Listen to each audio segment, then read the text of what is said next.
La classe politique et le Parlement manquent à la hauteur de l'urgence algérienne. Le Parlement et la majeure partie de la classe politique en Algérie sont encore silencieux sur la situation dangereuse que traverse la nation, en raison de l'afflux de flammes qui a écrasé une grande partie des gouvernorats du Nord, et de l'intensification des discours de mépris et des confrontations ethniques dans le sillage de l'horrible malversation qui a tué le jeune homme, Jamal Conteneur Ismaïl, qui maintient leurs contraintes dans l'entreprise le choix ou son parcours et sa séparation de l'appréciation générale. Le calme des élites parlementaires et politiques en Algérie se poursuit, malgré les répercussions de l'urgence étouffante que connaît la nation depuis la semaine dernière. Aucune position n'ayant été donnée par les délégués récemment élus, ni par les pouvoirs politiques qui ont pris la plus grande partie à l'Assemblée populaire nationale, à l'exception de l'affirmation sans prétention du développement du Hama. Ce qui est décrit comme les deux rassemblements importants, le Front de Libération Nationale et le Rassemblement National Démocratique, sont encore absents de la scène,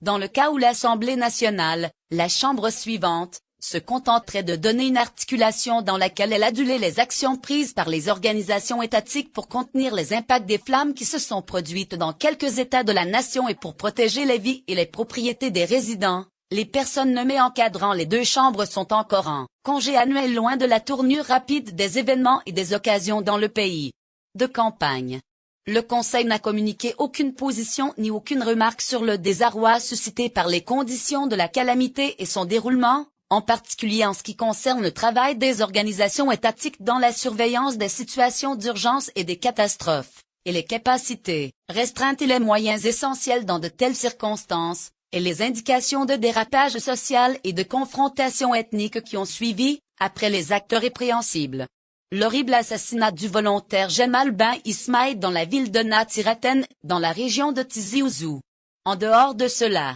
les organes parlementaires et les agents des différentes directions politiques sont rangés à l'abri des regards depuis la dispersion des courses et le partage des gâteaux intérieurs au cours des semaines précédentes, et étonnamment les délégués des gouvernorats influencés ne semblaient pas avoir de suivi, qui propage leur véritable urgence et leur impuissance à se manifester dans la ville, du fait de leur conviction initiale que leur authenticité est précaire et irréparable.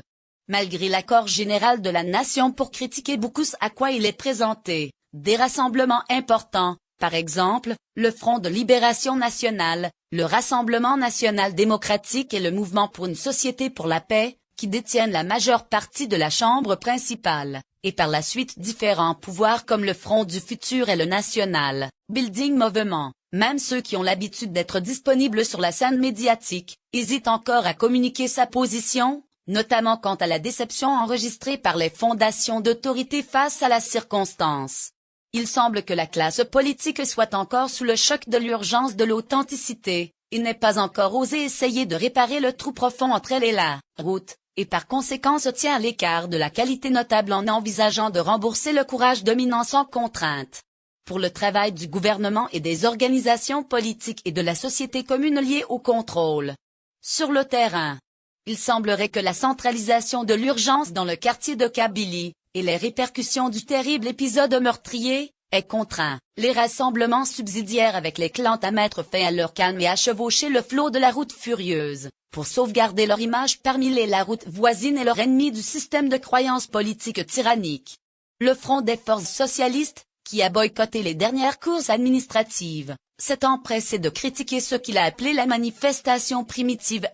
criminelle qui s'est produite dans la ville de Natsiratan, qui a tué le jeune volontaire Jamal Receptacle Ismaïl. Alors que l'affirmation du parti annonçait des expressions de sympathie à la famille de la victime et communiquait son courage total avec eux, et avec le jeune homme à double croix qui s'est donné pour l'Algérie et ses biens, il a fallu un examen approfondi pour découvrir les réalités de l'événement et de considérer comme responsables les responsables de cette faible démonstration. Il a insisté sur le fait que la conduite offensante et craintive est considérée comme une manifestation isolée qui ne communique pas les qualités d'amour, de fraternité et de courage sur lesquelles notre grand public est construit, évite l'éthique et la bonté des Algériens, ni avec des individus de la région qui sont connus pour leur libéralité, leur nationalisme et leur association proche avec des qualités humaines honorables. Le Front des forces socialistes n'excluait pas que l'acte répréhensible ait été arrangé par les propriétaires des plans odieux, après qu'ils aient imprimé en eux-mêmes les signes extraordinaires de courage que le public algérien a frappés envers le territoire de Tizi Ouzou, et l'incroyable rassemblement qu'ils ont obtenu les meilleurs types d'attachement et de courage entre les enfants d'un individu, ce qui a laissé tomber toutes les particularités de Chemorizon dans l'eau. Les rassemblements en partenariat avec la région et embrassant la demande amazigh ont été régulièrement désignés par l'analyse des cercles les accusant d'avoir utilisé le caractère du quartier pour alimenter la route voisine et d'inciter la population à lutter contre les spécialistes et les fondations publiques, avant de tourner de nombreux doigts d'allégations au développement de la liberté ancestrale, MAC, d'être à l'origine de l'urgence naissante. Le plus indubitable des groupes de résistance algériens, le Front des forces socialistes, a approché les habitants de l'exigence de restriction et de vigilance, et de ne pas se laisser aller à des commérages, demandant au public algérien de se regrouper et de fermer ses positions dans ces conditions difficiles, impliquant le dédain et la manière ethnique de parler qui ont soulevé sans équivoque, en particulier sur les communautés informelles. Les urgences algériennes sont en urgence d'oxygène, en raison du grand nombre de plaies. Des discussions ont éclaté en Algérie après une diffusion vidéo de résidents à la recherche d'oxygène clinique, tandis que des rapports indiquent que les cliniques algériennes connaissent actuellement leur impuissance à faire contaminer davantage d'individus par l'infection. Ils se reposent en ville pour prendre de l'oxygène en Algérie. Des Algériens ont encerclé des enregistrements montrant des résidents somnolents devant des usines de création d'oxygène pour remplir leurs tubes d'oxygène, au milieu d'efforts de sécurité sévères en raison d'une peur paranoïaque des tumultes. Les cliniques médicales de tout le pays refusent de recevoir des patients corona, en raison de l'achèvement des salles de récupération et du manque d'oxygène. Une coupure vidéo montrait le chaos laissé par divers résidents pour acquérir de l'oxygène. Une autorité dans l'une des plus grandes cliniques du pays avait demandé aux spécialistes de prononcer un état de crise, en raison des nombreuses pertes en vie humaine dues à l'absence de tubes à oxygène.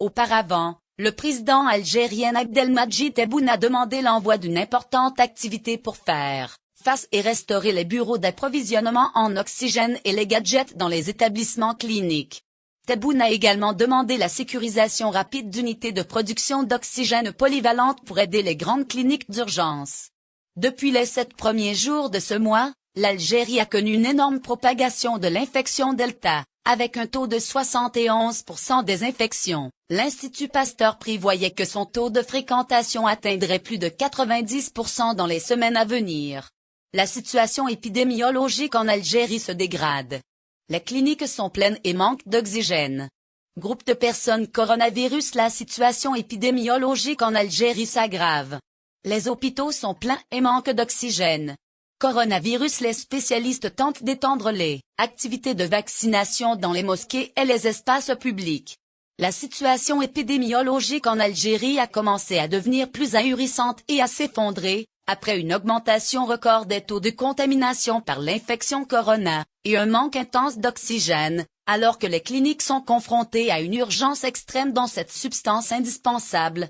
malgré les affirmations données par l'autorité publique quant à son aménagement. Des sources cliniques fiables ont déclaré le décès de plus de 11 personnes à l'hôpital de Sétif, la plus grande ville de l'Est de l'Algérie, en raison de l'absence d'oxygène dans la clinique. Le personnel clinique le fait. Dans l'intervalle, l'association Éléments pour la protection des consommateurs a lancé un appel critique aux spécialistes supérieurs pour qu'ils s'attaquent à la gêne dans la circulation de l'oxygène, et a demandé le lancement d'un examen de sécurité pour trouver la réalité de l'urgence, et a appelé à une activité pour sauver la province de Sétif, compte tenu de la terrible propagation de la peste corona. L'affiliation a en outre déclaré que le territoire de Sétif est dans un état catastrophique, avec plus de 40 passages enregistrés au cours des dernières 24 heures, en raison de l'absence d'obligation d'anticipation et de la faille focale et proche de l'urgence. Aussi, les spécialistes du bien-être ont ouvert une enquête sérieuse concernant la mésaventure pour en découvrir les causes et enquêter sur les obligations,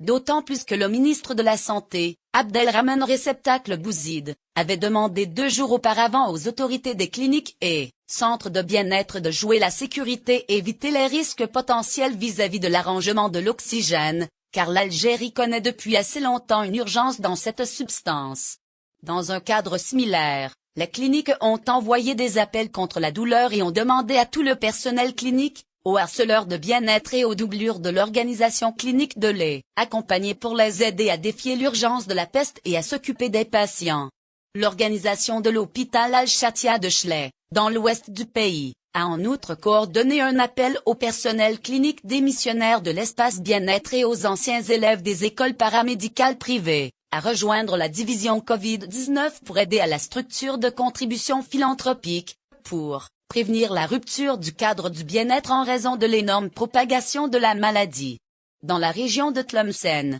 à l'extrême ouest de l'Algérie, la clinique d'urgence focale de la ville est actuellement inapte à recevoir plus de patients en manque d'oxygène, car les chambres à oxygène de la clinique d'urgence s'épuisent rapidement, compte tenu du nombre record de plaies. Cela a incité les militants et les associations locales de quartier à accueillir des sponsors et des créateurs d'argent pour les aider à acheter des gadgets à oxygène. La situation à Tlemcen est devenue périlleuse et compromet une véritable catastrophe si les habitants de l'État ne connaissent pas son sérieux, et les choses ne vont pas bien, a déclaré le chef de l'État du bien-être et de la population de la wilaya de Tlemcen, Mansour Boukiar, a déclaré dans une articulation de presse. Malgré cette tournure des événements, les spécialistes algériens s'empressent de contrôler la circonstance en multipliant les tâches de vaccination dans les mosquées et les espaces publics, sans enrôlement préalable. La veille au soir, l'Algérie a reçu 2,4 millions de doses supplémentaires d'anticorps,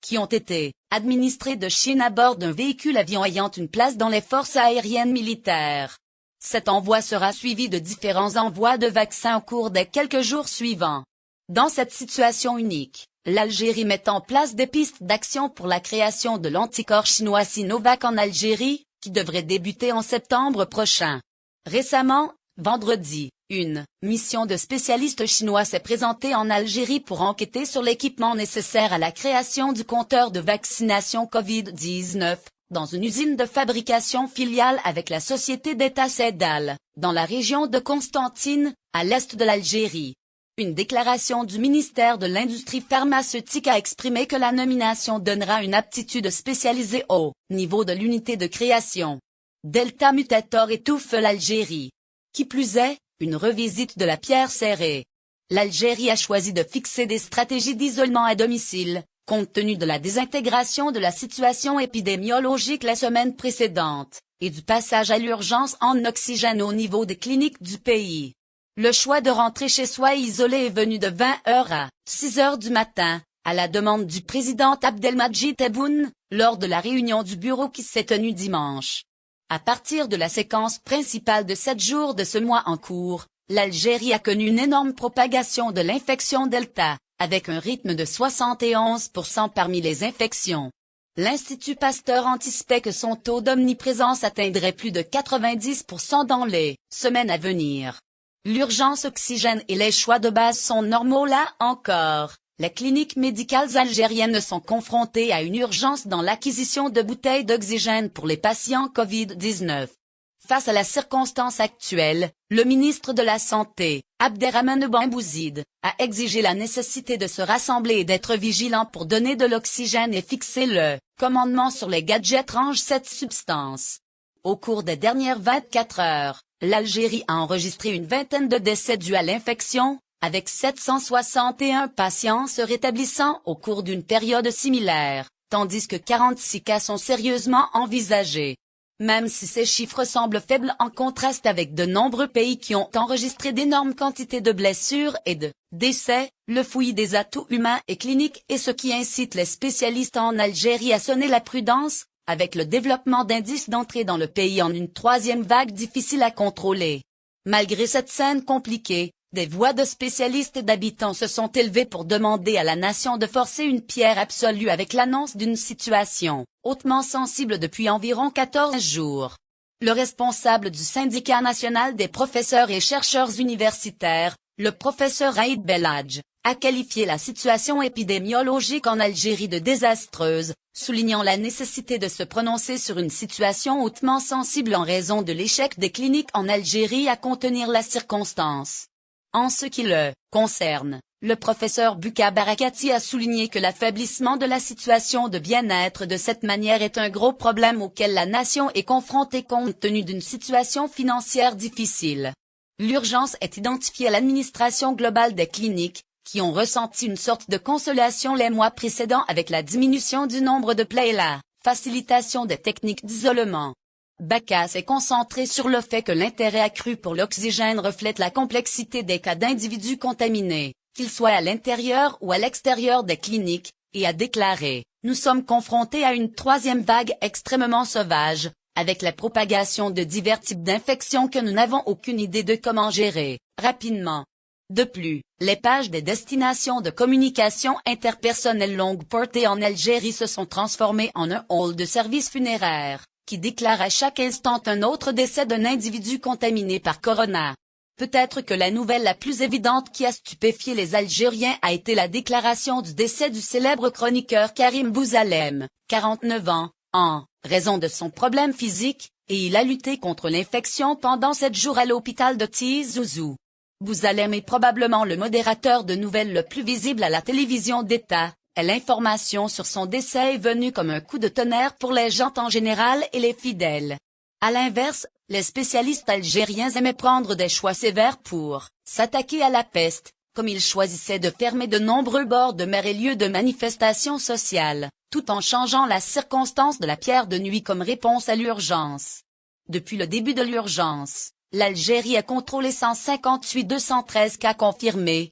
tandis que le nombre d'individus qui ont récupéré a contacté 108 537 individus, tandis que le total des décès est arrivé à 4,008 cas. La difficulté de l'économie est amenée la vaccination. L'expert financier Hamid Aliou admet que l'Algérie est confrontée à une double urgence, et il jette un œil à l'angle monétaire et du bien-être avec un œil similaire, en particulier compte tenu de la poursuite de la conclusion des frontières immobilières et aériennes de la nation depuis mars 2020. L'Algérie a pris en charge l'ouverture incomplète des frontières aériennes en juin 2021. Ils ont dit qu'il y a un premier souci de forcer la sévérité dans l'exécution de la convention de bien-être, notant que le choix de s'isoler nécessite plus de vigilance de la part du résident. Il a déclaré « Il y a des difficultés financières auxquelles il faut penser, et l'essentiel d'accélérer le cycle de vaccination pendant la longue période où, avant le volet social de la période de septembre, qui sera vraiment chaud. » Malgré cette scène stressante, il existe quelques signes qui traduisent une sorte d'attente, car 15 États n'ont enregistré aucun nouveau cas, tandis que les chiffres montrent que 14 États différents ont enregistré de 1 à 9 cas, tandis que 19 États différents ont enregistré des excès de 10 cas. Dernièrement, l'Algérie a intensifié ses missions de vaccination et a récemment reçu 2,4 millions de doses d'anticorps chinois Sinovac, portant la quantité de portions à 6,000,000, y compris les anticorps Sputnik V, Sinovac et Sinopharm. L'Algérie a besoin de 40 millions de doses pour immuniser 20 millions d'individus, pour arriver à la résistance globale du pays, qui sera la dernière phase de la lutte du pays contre l'infection à corona. Algérie. Le décès de malades pour cause d'épuisement de l'oxygène. Aujourd'hui, vendredi, la direction de la santé de la province algérienne de Skikda a signalé le décès de divers patients atteints de corona à l'hôpital Alikwa, Sed Karamch, en raison de l'épuisement du réservoir d'oxygène. La direction a déclaré dans une explication « Nous apportons à l'information sur chacun des résidents de l'Express que l'épisode qui s'est produit hier soir, qui était la lassitude du réservoir d'oxygène de la clinique de référence pour Covid-19, a été accompagné, de manière choquante, par le décès de patients qui étaient dans un état très délabré, comme l'indiquent les rapports et les examens cliniques que nous avons obtenus. » Elle a précisé que les patients qui avaient besoin d'oxygène clinique étaient reliés au générateur, mais sa capacité et son débit n'étaient pas suffisants pour couvrir suffisamment tous les besoins en raison du nombre énorme de cas de base, notant que l'urgence clinique en oxygène est un problème public d'urgence dont tous les États subissent les effets.